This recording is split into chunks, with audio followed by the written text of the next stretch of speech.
आहा, लीजिए महाराज, पेश है मोदी जी के इस बदले बदले मिजाज पर एक मित्रों से फ्रेंड्स तक का सफर, जब पुष्पा का साया डगमगाया। तो भैया, आधी रात को मित्रों कह करके देश की धड़कनें बढ़ाने वाले मोदी जी अब अचानक इंस्टाग्राम पर फ्रेंड्स कह करके रील बना रहे हैं। क्या बात है। देश सोच रहा है कि क्या वो झुकना नहीं जानते वाला डायलॉग उनका पुराना हो गया, जब वो कहते थे कि ये सरकार झुकना ही नहीं जानती, मोदी जी झुकना नहीं जानते हैं। क्योंकि जिस सरकार का ट्रैक रिकॉर्ड कहता है कि चाहे 13 महीने तक किसान ठंड और गर्मी झेले, सैकड़ों अर्थियां उड़ जाएं, या फिर देश की मेडल लाने वाली बेटियां सड़कों पर घसीटी जाएं, तो सरकार का दरवाजा बंद ही रहता था। शाहीन बाग की दादियां बैठी रहीं, पर कानून का का तक नहीं हिला था। लेकिन इस बार 26 दिन में ही सरकार का कलेजा पिघल गया। देखिए, मोदी जी का आंदोलन से निपटने का एक बड़ा सॉर्टेड नुस्खा रहा है। कैसा? सामने वाले को anti national, left lobby, Pakistani या आंदोलन जीवी घोषित कर दो, जनता के मन में भ्रम डालो और मामला रफा दफा। लेकिन इस बार सरकार नुस्खा हाथ में लेकर के खड़ी तो रही, पर समझे में नहीं आ रहा था कि लेबल चिपकाए किस पर, क्योंकि सामने कोई एक चेहरा ही नहीं था, बल्कि 22 लाख बच्चों का हुजूम था, गुस्सा था। अब इन बच्चों को आंदोलन जीवी कहते तो 22 लाख घरों का वोट सीधा गायब हो जाता। ये वो आने वाला वोट बैंक जनरेशन जेड है, जिसकी राजनीतिक याददाश्त इसी हफ्ते बन रही है। और मोदी जी जानते हैं कि जैसे पहला इश्क याद रहता है, वैसे ही पुलिस का पहला डंडा और पहला पेपर लीक भी उम्र भर याद रहता है। तो मोदी जी की जो प्लानिंग है ना महाराज, वो बहुत ही जबरदस्त है। हमें लगा होगा कि फोन उठा करके बस वीडियो बना दिया। अरे नहीं भैया, पीछे बढ़िया लाइटिंग उनकी लगी थी। दाढ़ी का एक एक बाल तिनका तिनका चमक रहा था, उतना तो हमारे पे नहीं चमक रहा होगा। और ऐसा क्लीन चेहरा कि लोग इसकी रूटीन पूछने लगे, मोदी जी क्या करते हो। ये वीडियो 140 करोड़ लोगों के लिए नहीं, बल्कि उस पीढ़ी को मनाने के लिए था जो इंस्टाग्राम पर उन्हें गाली दे रही थी। मोदी जी ने असल में नए वोटर्स को फ्रेंड रिक्वेस्ट भेजी है कि चलो ठीक है, मान लिया मुझसे गलती हो गई, धर्मेंद्र प्रधान से गलती हो गई, चलो पैचअप कर लेते हैं, कोई बात नहीं है। तो मजबूरी का नाम है गठबंधन। एक और कड़वा सच ये है साथियों कि ये 2019 वाली प्रचंड बहुमत की सरकार नहीं है, जहां 300 पार की दीवार इतनी मोटी थी कि हर ठोकर सिर्फ खरोच तक लगती थी। लेकिन अब सरकार सहयोगियों के कंधों पर खड़ी है, और कोई भी सहयोगी बच्चों की नाराजगी का ठिकरा अपने सिर पर नहीं फोड़ना चाहता। ऊपर से जब घर के बुजुर्ग यानी मुरली मनोहर जोशी जी ही सुनाने लगे कि बेरहमी क्यों दिखा रहे हो साहब, अब तो मान जाओ, तो समझ लीजिए कि आईटी सेल और पीआर की सांसें फूलने लगी थी।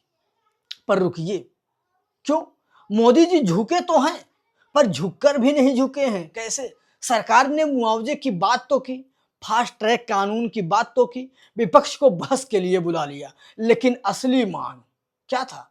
धर्मेंद्र प्रधान का इस्तीफा, वो तो हुआ ही नहीं। मोदी जी का 12 साल का रिकॉर्ड है साथियों, वो इस्तीफा नहीं लेते, क्योंकि इससे वो गलत साबित हो जाएंगे ना। उन्होंने कागज तो दे दिया है, बिल तो छोड़ दिया है, चलो छोड़ो हटाओ जाने दो, लेकिन कुर्सी आज तक नहीं छोड़ी है। तो भैया, राजनीति की बड़ी अजीब चीज है। नेता जब विपक्ष में होते हैं तो कहते हैं कि जनता की आवाज भगवान की आवाज है। अरे, और जैसे ही उनको कुर्सी मिलती है, भगवान की आवाज वहीं अचानक लॉ एंड ऑर्डर की समस्या बन जाती है। बाहर लोकतंत्र, वाह, तेरा भी गजब का सेंस ऑफ ह्यूमर है। अब देखिए, जनता सोचती है कि सरकार फाइल देख करके फैसला करती होगी, फाइलें देखती होंगी तब उसका फैसला होता होगा। अरे नहीं महाराज, आजकल फाइल से पहले ट्रेंडिंग हैशटैग देखा जाता है। अगर ट्विटर शांत है तो समझो मामला शांत है, सब कुछ शांत है। और अगर इंस्टाग्राम पर मीम बनने लगे तो समझिए मीटिंग शुरू है। और अगर यूट्यूब वाले थंबनेल में लाल लाल गोला गोला बना करके ब्रेकिंग ब्रेकिंग लिख करके आ जाए, तो फिर मंत्रालय की चाय भी ठंडी हो जाती है। और राजनीति में एक नया विभाग खुल चुका है। कौन सा विभाग? जनता क्या सोच रही है मंत्रालय खुल चुका है। यही विभाग जनता क्या सोच रही है ये मंत्रालय है। उसमें क्या होता है, सुबह 8 बजे ही रिपोर्ट आ जाती होगी।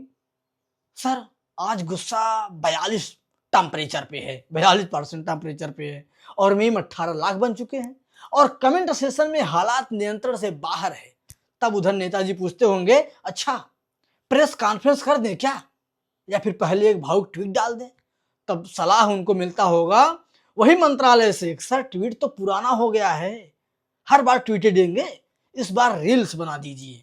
तब फिर बैकग्राउंड में हल्का सा संगीत, वाह वाह झुनझुन झुनझुन करते हुए, और कैमरा 4K आईफोन 17 से, और लाइटिंग ऐसी कि सूरज भी बोले भाई ये रिंग लाइट कहाँ से ली, और मोदी जी बोले कि फ्रेंड्स हम आपकी भावनाओं का सम्मान करते हैं।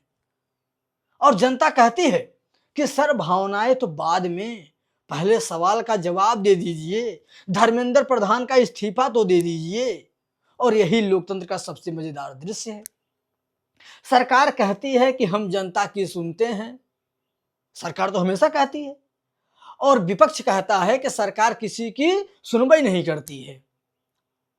और जनता क्या कहती है? जनता कहती है कि दोनों थोड़ा कम बोलो, कोई काम की भी बात कर लो। तो कहानी यह है कि जो सरकार किसानों की अर्थियों से नहीं पिघली थी, वो बच्चों के वीडियोज, हड़ताल, रील्स से हिल गई है। और साथियों सच तो यह है कि भीड़ का कोई गिरेबान ही नहीं था और सरकार का कवच, कवच मतलब बहुमत, इस बार उतना मोटा नहीं था। अब देखना यह है कि ये भीड़ आखिर कब तक टिकती है, क्योंकि जो सरकार हिल सकती है वो वक्त आने पर झुक भी सकती है। बाकी महाराज आप बताइए, ये मोदी जी का झुकना था या सिर्फ एक नई फ्रेंड रिक्वेस्ट बनाना भेजना था? कमेंट में जरूर बताइएगा।